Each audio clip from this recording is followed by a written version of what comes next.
नमस्कार, आरएनआई में आप सभी का स्वागत है और मैं हूं आपके साथ निकिता ठकुन्ना। पिछले 5 सालों में तेजी से रेलवे का कायाकल्प हुआ है। विश्व स्तरीय बनती जा रही भारतीय रेलवे अपने कदम आसमान छूती जा रही है। पिछले 5 सालों के दौरान रेलवे में 2,94,000 से ज्यादा पदों पर सीधी नियुक्तियां की गई। रेलवे संबंधी स्थायी समिति की रिपोर्ट में बताया गया है कि नौकरियां और रोजगार देने की प्रक्रिया को पहले से अत्यधिक पारदर्शी एवं व्यवस्थित किया गया है।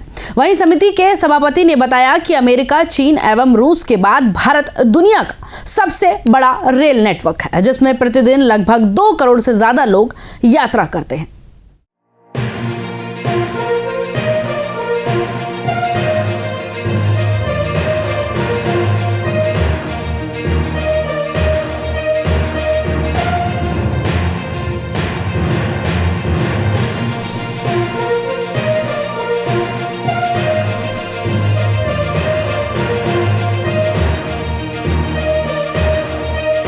पिछले 5 सालों में तेजी से हुआ रेलवे का कायाकल्प। विश्व स्तरीय बनती जा रही भारतीय रेलवे 5 सालों में रेलवे ने दी 3 लाख नौकरियां। पारदर्शी एवं व्यवस्थित हुई रोजगार देने की प्रक्रिया। मोदी सरकार के नेतृत्व में भारतीय रेलवे में अभूतपूर्व बदलाव देखा गया है। बता दें कि 8 जुलाई 2021 से नई दिल्ली में अश्विनी वैष्णव ने रेल मंत्री के रूप में कार्यभार संभाला था।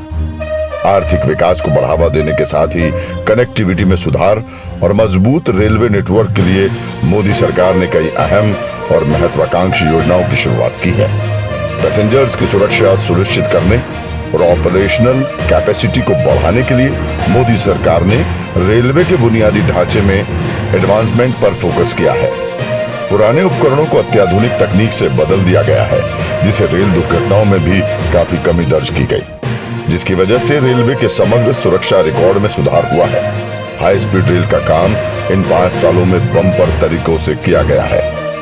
केंद्र की मोदी सरकार देश में हाई स्पीड रेल लेकर आई। जापान के सहयोग से मुंबई अहमदाबाद बुलेट ट्रेन परियोजना और इंटरसिटी यात्रा में रिवॉल्यूशन लाने के लिए तैयार है, जिससे दोनों शहरों के बीच की यात्रा का समय बेहद कम होगा।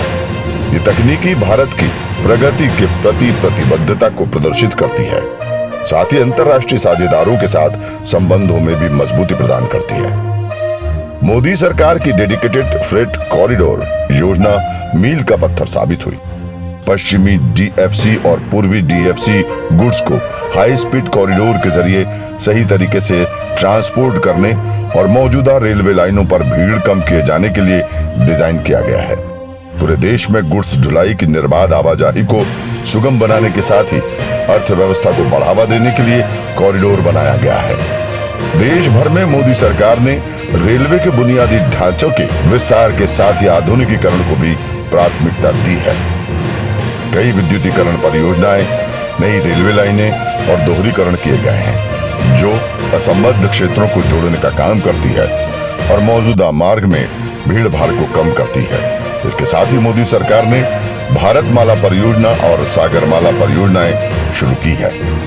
केंद्र की मोदी सरकार ने डिजिटल युग को गले लगाते हुए पैसेंजर्स के अनुभव को बढ़ाने और संचालन को सिस्टमैटिक करने के लिए कई पहले शुरू की हैं।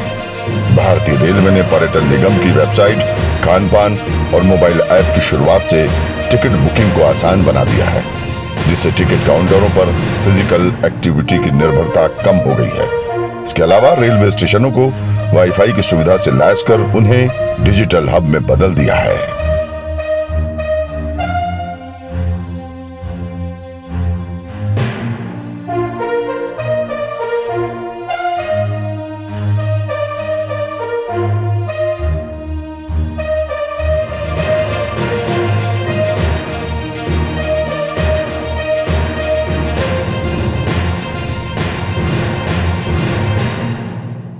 केंद्र सरकार रेल यात्रा को सहज और सुलभ बनाने के लिए लगातार प्रयासरत है। इसी मकसद से यात्रियों से टिकट का सिर्फ 53 रुपए ही लिया जाता है, बाकी की राशि अनुदान से पूरी की जाती है। रेलवे ने समय और सुरक्षा पर विशेष फोकस किया है। एक ही ट्रैक पर पैसेंजर और माल गाड़ियों के परिचालन से बेवजह ट्रेनें लेट होती थी। इसके लिए 2 डेडिकेटेड फ्रेट कॉरिडोर का निर्माण किया गया है, जिससे किसी को भी कोई परेशानी का सामना नहीं करना पड़ेगा।